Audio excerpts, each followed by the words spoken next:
when the company changed at the end of the 60s and Clive Davis became the president, it became a very different company. And they focused much more on moving into the contemporary music scene. And a lot of the what they saw as side issues, i.e. the jazz, blues background, this amazing history, got pushed to one side and neglected. So there was this amazing man in America called Frank Driggs. And Frank, for years, had been in charge of the reissue programs, reissuing and repackaging a lot of the stuff that Hammond had done in the 30s and the 40s. And there was an amazing sound engineer called Harvey Fine, who was really good at reprocessing old lacquers and shellac and all that kind of material, because a lot of it was old masters and tapes, well, before tape, obviously. And basically, these guys got sidelined. So one of the things that we did was that we set up a line of funding from within this, because we were enormously successful.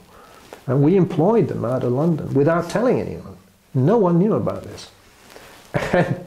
And basically, because of my knowledge by now of the catalogue, and because of talking to everybody, and you know, I was one of those nerds that used to absorb discographies.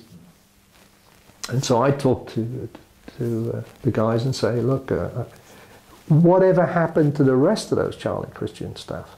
Where are the other tracks?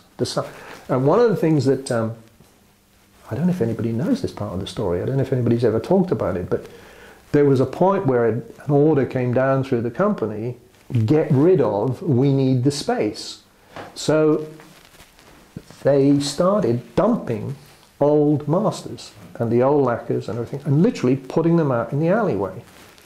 And Frank Driggs and the others would go around with a truck and load up these dustbins and take the stuff home, and then log it, file it, and have this resource. I mean, it's terrifying to think of what could have happened, but it literally was, this room is full of junk, get rid of the junk. No, this is the history of the company, get rid of the junk.